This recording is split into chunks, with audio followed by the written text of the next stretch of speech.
માંજલપુર કલાલી ઓવરબ્રિજનું લોકાર્પણ ગઈકાલે જ કરવામાં આવ્યું, ત્યારે ખોડિયાલનગરના રહીશોને જવા આવવા માટે યોગ્ય વ્યવસ્થા ન કરવામાં આવતા ખોડિયાલનગરના રહીશો દ્વારા યોગ્ય વ્યવસ્થા કરવામાં આવે તેવી માંગ કરવામાં આવી। કહેવાતી સ્માર્ટ સિટી વડોદરાના સત્તાધીશો અને વહીવટીતંત્ર શહેરમાં નવીન બ્રિજોનું નિર્માણ કરવામાં વધુ પડતો રસ ધરાવે છે। પ્રજાની જરૂરિયાત છે કે નહીં તે જાણ્યા વગર બ્રિજ બનાવી દઈ વિકાસના કાર્યો અંગે પોતાની પીઠ થપથપાવે છે। વડોદરાના ભણેલા અધિકારીઓના પ્રતાપે શહેરમાં હાલ બનેલા બ્રિજ તેમની બુદ્ધિનું પ્રદર્શન કરે છે, જેમાં લાલબાગ બ્રિજ, અટલ બ્રિજ સાક્ષી પૂરી રહ્યા છે, ત્યાં તો હવે માંજલપુરથી કલાલી સુધી બનેલો બ્રિજ પણ જોડાયો છે।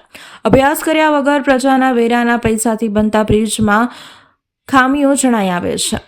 માંજલપુર ખોડિયાલનગરમાં રહીશોએ જણાવ્યું હતું કે કાલે જ આ બ્રિજનું ઉદ્ઘાટન કરવામાં આવ્યું હતું અને અમારી મુશ્કેલીઓ વધી ગઈ છે।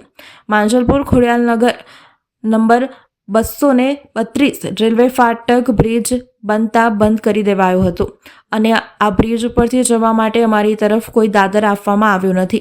વિસ્તારના ભૂલકાઓ રેલવે લાઇનની પેલી તરફ આંગણવાડીમાં અભ્યાસ કરવા જાય છે। વિસ્તારના બાળકો ટ્યુશન પણ પેલી તરફ જાય છે।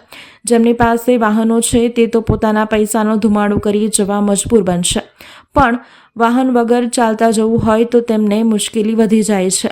1 થી 1.5 કિલોમીટર ફરીને જવાનો વારો આવ્યો છે, જેથી સ્થાનિકોએ માંગ કરી છે કે એમને બ્રિજ ઉપરથી દાદર બનાવી આપવામાં આવે કાં તો ફાટકથી જવાની સુવિધા આપવામાં આવે। સ્થાનિકોએ પોતાની વ્યથા મીડિયા સમક્ષ જણાવી હતી। સંબંધિત તંત્ર યોગ્ય કાર્યવાહી કરે તેવી માંગ પણ કરી હતી। આ ખોડિયાલનગર વિસ્તાર છે, 232 રેલવે ફાટક।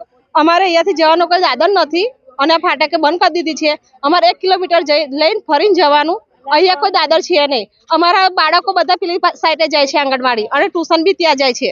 તો અત્યારે જવું તો જવું કેવી રીતે? કોઈ રસ્તો બનાવ્યો નથી, કાલના બધા રસ્તા બંધ કરી દીધા છે। જ્યારે બ્રિજ ચાલુ થયો છે પણ અમારે 1 કિલોમીટર ફરીને જવાનું થાય છે। એક જ સાઈડનો દાદર છે, આ સાઈડે દાદર નથી બનાવ્યો, ના નથી બનાવ્યો। અમારે દાદર જોઈએ કે અમને અહીંયાથી જવાનો રસ્તો બી આલે છોકરાને। આ માંજલપુર વિસ્તાર છે, ખોડિયાલનગર 232 રેલવે ફાટક છે અને સાહેબ નવો બ્રિજ ઓપનિંગ થયો છે, કાલે જ ઓપનિંગ થયો। તૈયારીમાં ફાટકના રસ્તા બંધ થઈ ગયા। અમારા બધા બાળકો રેલની એ બાજુ ટ્યુશન, સ્કૂલ પ્લસ નોકરી વાળા બધા, ચલો માનો કે ઉપરથી બધા ગાડી વાળા જાય પણ પેદલ ચાલવાવાળા કેવી રીતે જશે? અમારો પ્રોબ્લેમ સોલ્વ કર્યો। બંને દાદર એક જ સાઈડ પર બનાવે છે લોકો, તો અમારે જવાનું ક્યાંથી? અમારી માંગણી છે કે દાદર બનાવો કાં તો અહીંયા ફાટકેથી જવાનો રસ્તો ચાલુ રાખો।